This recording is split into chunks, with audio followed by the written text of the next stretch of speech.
area, who was living in Mannheim in Germany. And we all remember on the 11th of December 2010, he tragically lost his life. His family did not believe the stories coming from German police that Matthew had taken his own life. And since then, his brother Patrick and his sister, and I've communicated with them quite a bit, have fought a very long and tough argument with the German police. And they firmly believe and have information, and indeed I've gone through some of the autopsy reports with him, that he was actually murdered. The true facts, they say on the website that's just been updated this morning, the true facts of Matthew's case proves he was murdered, and the German police have so far chosen to ignore the truth. Patrick joins me on the line. Patrick, good morning to you.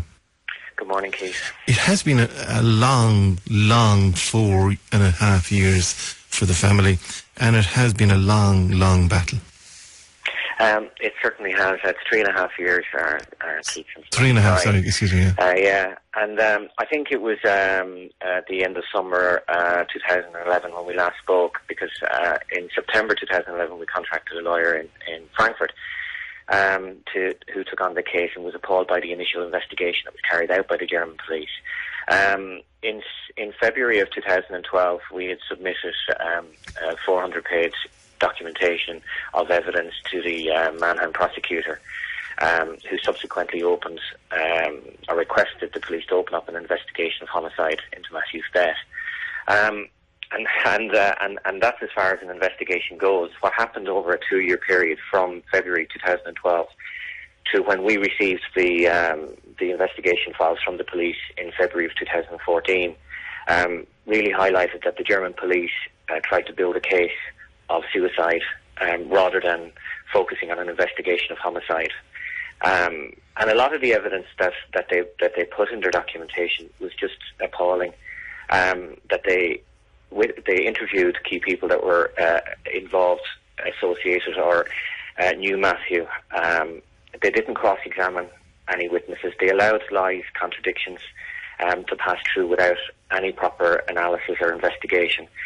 And, you know, some really obvious information given to them was just completely ignored. From the website, you will have seen one of the key things was how Matthew was found. I mean, that the story of how Matthew was found has changed three times, and all three have showed that it was impossible that he could have been found in that position. Now, we have, Patrick, I mean, I met with you, was it before Christmas I met with yourself and your sister? It was a couple of months ago, yeah. Yeah, a couple of months, just after Christmas, sorry, it was after Christmas. And you went through the facts of this case with me, which I wish we could do on radio, but, I mean, it did take a couple of hours one evening when we did it. But, I mean, you've got a cast-iron case, that the injuries which were found on Patrick were not consistent with suicide. You've got independent evidence to prove they're not consistent. And you also have evidence to prove that had he taken his own life, the wounds on his body would have been totally different. Absolutely. I mean, there was over 40 injuries found on Matthew's body, a variety from head to toe. Two significant injuries one was a blunt force trauma to the back of his head, which was a patterned injury, and it was caused by an object. The pathologist who carried out the autopsy had stated the ways in which this injury would have been caused, which would have been from an object, or alternatively from his head or his hair being pulled forcefully back while he was being strangled. The other injury, a significant injury, was significant hemorrhaging in the lower part of his back. And that was only caused in two ways. Either was an extreme force on the lower part of his back, or it's also an injury associated with drowning. So those two injuries in itself, apart from the over 40 injuries, should have raised the question to the German police that these injuries were not inflicted through suicide. One of those injuries was identified in the German autopsy, and which was the blunt force trauma to the back of his head, but they noted it as an injury, and that was it. So they didn't properly investigate it? They didn't properly investigate it. There was no forensic analysis done of Matthew's body or of the apartment or of how Matthew was found at all. They've just completely ignored all of the evidence, and they've listened to an amazing amount of lies and contradictions that had been stated. There's been key witnesses who, especially the neighbours who heard an altercation in the apartment that night, and again that had gone without being challenged or without being questioned. There was a person's voice heard in the apartment that night, and the neighbours were very specific about it not being Matthew's. And again, nobody has done any investigation as to who that person was that was in the apartment, or who the people were that were in the apartment that night. So, I mean, you've launched the new website, Patrick, today, www.justiceformatthew.com. So you've updated the website, not launched it, you've updated it today, and you put more details on that website. But what can people in Ireland do to help you? Well, for people in Ireland, we need to put a lot of pressure on the Irish authorities. We have made numerous attempts to speak to the Irish government. Now, we have met Mr. Eamon Gilmore on one occasion more than 2 years ago. Although we've been subsequently told, I think it was by somebody in the Department of Foreign Affairs, that he only meets families once. He said that he was going to take a special interest in Matthew's case, and he really hasn't done a thing to support the fight for justice for Matthew. We've recently written 3 letters, one to the current Garda Commissioner, one to the Department of Foreign Affairs, or to the then Minister of Foreign Affairs, which is Alan Shatter, and to Mr. Eamon Gilmore. Now, we've had 2 letters back recognising or acknowledging our letters. The Minister for Justice, Alan Shatter, had sent an email back, or sent a letter back, stating that it was out of his jurisdiction. The Department for Justice hasn't showered itself in glory at all over the last few months and few years, and I think it's appalling that an Irish government or a Department for Justice would actually shirk the responsibility of justice, of an Irish citizen, and it's their obligation as part of our Irish Constitution to protect the life, living or dead, or to protect the rights of any Irish person living or dead at home or on foreign soil. Can I go back a little bit, Patrick, on this? And I'm very conscious of the trauma that this has caused the family. It really is horrific. But just go back to when you got the call and that Matthew had died. I mean, such was the concerns of the family then that you actually got an independent examination of his body when he arrived into Ireland. Yes. You were that concerned back then. So prior to him being buried, now you've shown the photographs of the autopsy and you got it independently done. Was it in Tallaght Hospital in Dublin you got it done? Yes, it was. It was carried out in Tallaght Hospital. But you have all the evidence. But you are fighting this. As a family, you're fighting this since December 2010, and so much so that you actually got an independent autopsy done when he arrived back into the country before the funeral took place in his native home. So, why isn't there other people listening to this?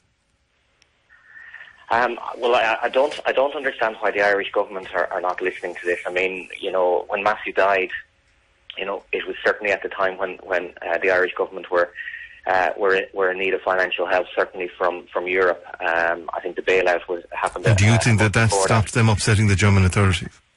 I don't think the Irish government want to upset the German authorities. But then you won't get justice for Matthew.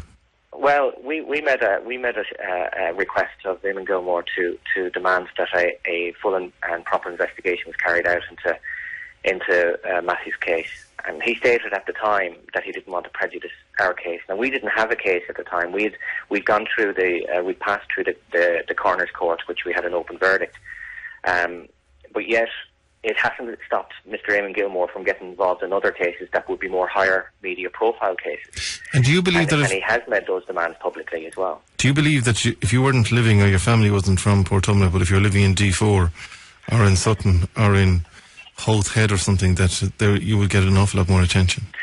I think it's easy for the government to actually ignore people outside of the Dublin region. I think that's a given. I think if the media, if we had all the media cameras down parked outside our house, it wouldn't have stopped the politicians from getting their faces in front of the cameras and saying that they were supporting the family. The fact that our case didn't hit the mainstream and the major media focus kept the pressure off the Irish government.